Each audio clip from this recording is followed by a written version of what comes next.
Well, today we are here to talk about loneliness, a condition very few people will admit to, but is more prevalent than most of us realize, and it's getting worse. Joining me to talk about it is clinical psychologist Dr. Mary C. Lynn and the Chief Secretary of the Canada and Bermuda Territory for the Salvation Army, Colonel Mark Tillsley. Thank you guys both for being here. Thanks for inviting us. Well, this is a topic that shocked me, and I want to start with some statistics that I read because I had no idea how dangerous loneliness is. They're saying that studies are showing that lonely people are more likely to develop high blood pressure, suffer more sleep disturbances, potentially have suppressed immune systems, and have higher stress level. They say it's considered an equal risk factor to smoking, and it's an even greater risk than obesity or physical activity. I have never heard this before. Were you both aware of this? I wasn't aware of it as much until I'd read some of those statistics. I think more anecdotally, I'd seen the effects of loneliness on a lot of the people that we've dealt with over the years.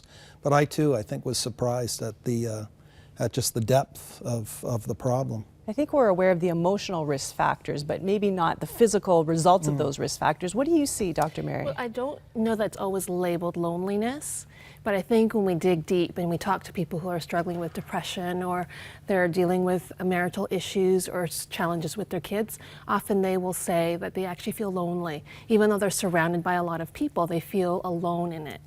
And even when we are talking to them about it, they feel like no one gets where I'm at. No one understands what I'm going through. So that's that isolation, that sense of loneliness. So I see a lot of that. Well, when I dug into this issue, they said that depression's kind of like a more accepted, they almost call it its cooler cousin. Maybe that's not the way to say it, but it's more acceptable to go to your doctor or your psychologist and say, I'm depressed. But nobody goes to their doctor and says, I'm lonely. And yet, stats are saying at least 25%, a quarter of us in Canada, 40% in the US are saying that they're lonely. And I looked at materials for this from a Christian perspective, and it seemed like they all focused on singles. But are singles the only people who are dealing with loneliness? I don't think so. And I think we're taught that we're not allowed to say we're lonely because somehow it seems like there's something wrong with me if I say those words. It's another thing to say I'm depressed because maybe life is hard.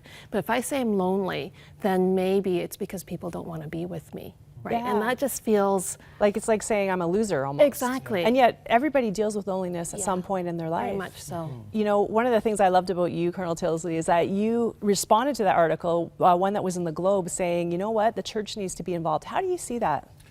I think that I was really struck as I was reading the article about the various aspects, which you do realize that the church could absolutely be the answer to some of the situational issues that you read about in that article.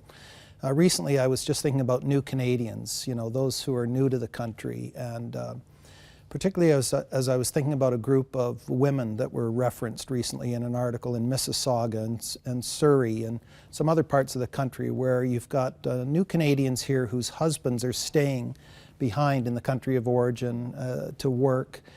Their desperate need for social connectivity, or else they do find that they start experiencing other problems as well. And I thought this is something that the church, with its resources right now, could open up a place and say, you're welcome here to come and assemble, to gather together. It could be a beautiful way for us to just express Christianity with arms opened up wide.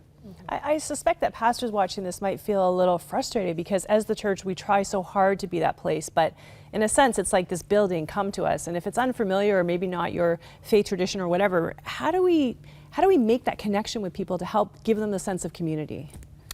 Well, I think one of the things is that let's make sure what we're offering, perhaps with less of an overt agenda in terms of what we want to do for them. Let them express to us what's important for them right now. And I think that that's a beautiful way of what we sometimes would call integrated ministry, in terms of the fact that we don't always need to be driving the solution before we know what the problem is.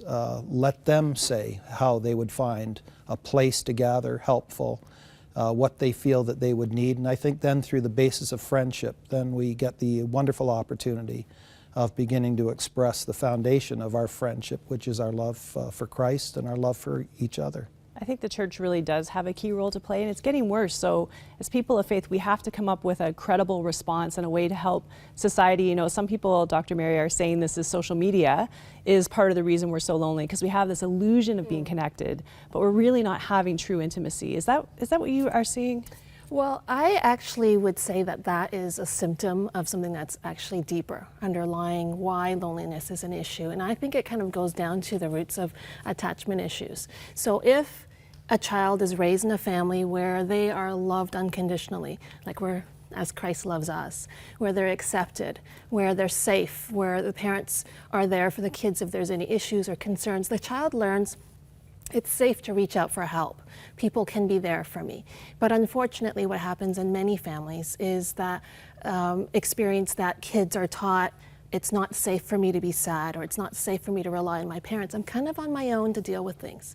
And so they develop what we would call an avoidant attachment style, which is that I'm supposed to rely on myself. I have to be strong, I have to be independent, and I can't really trust you to be there for me. So if I'm struggling and I don't feel I can reach out to you, then who do I rely on?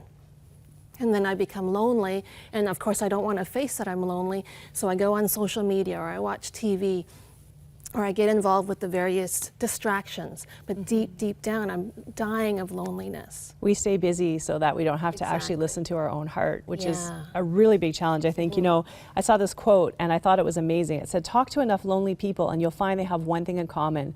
They look at Facebook and Twitter the way a hungry child looks through a window at a family feast and wonders, why is everyone having a good time except for me? Yeah. And I think part of that is the lie of social media. You know, I have a very good friend. She was going through a painful divorce, probably the worst year of her life. But of course, Facebook is not the appropriate place to be talking about those issues. So she never ever said a word about it. And all you saw was her going out to lunch and meeting this famous person and having this amazing day and going shopping with her girlfriends, you know?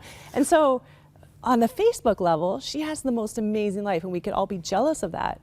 But on the reality level, she was having the worst year of her life. And I think somehow people have to understand that Facebook is like, or Twitter, any of those social, are kind of like our own personal PR machines. It's like the life that we wish we had, not the life that we actually live. So maybe honesty is part of that. What do you think, Colonel Tillsley? Well, I think periodically the other problem with social media at times is that they'll take a very complex problem and reduce it to a sound bite, even if somebody is expressing, for instance, a problem on Facebook. And periodically you will read, you know, people that have given a glimpse into themselves that's pretty deep. But the idea that then that can be resolved with like-minded responses back that you can reduce to a couple of sentences or something like that, just I think can add to the frustration, I think, with people. I think that that's a signal sometimes for people that really are concerned to, I think, get off the Facebook platform or whatever it is, and at that point, when they see somebody struggling, give them a call and say, this is the time for a cup of coffee, for an opportunity for you to come in and talk, or,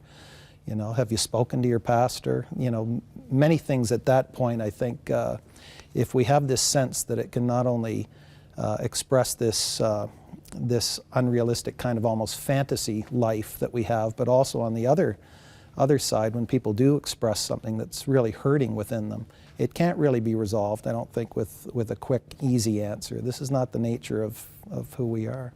I think what you're saying is key, because I think when you're feeling isolated and rejected and alone, you're not necessarily going to have what Dr. Mary said, that trust to reach out to others and believe that they'll be there. So maybe for us, we need to start opening our eyes and our ears, and we need to start reaching out to them and saying, come out, come meet with me, come talk on the phone with me. You know, you're not alone. Maybe it's us being a little less caught up in our own lives. You know, one of the articles I read about this said that it's because people are so self-absorbed. We're so much about ourselves, you know, that we're actually missing everyone around us. And I think that could be a real problem. Just before we go here, I want to get from each of you things that we can practically do. You know, if someone is watching right now and they are feeling lonely and, you know, they're like, I don't know how to get out of this, I really do feel like I'm all alone and not accepted. What can they do, Dr. Mary? Well, first of all, I'd want to say to them that they aren't actually alone, that, like, as you said, so many of us are struggling with loneliness. And it is about being able to reach out for those connections with people. And it feels very, very unsafe if you've been taught.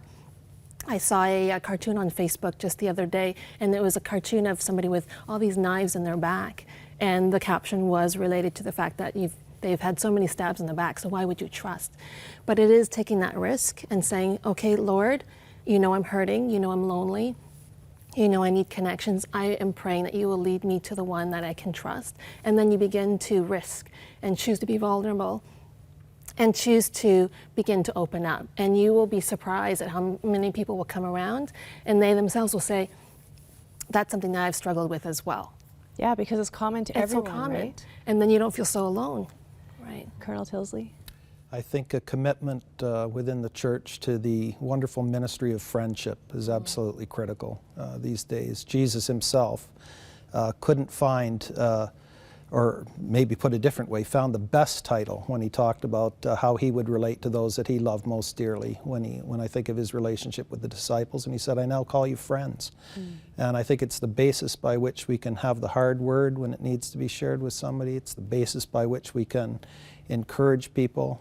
The word says that the wounds of a friend can be trusted, which means that sometimes even in those areas where we're really broken, it's only in friendship that those relationships get healed.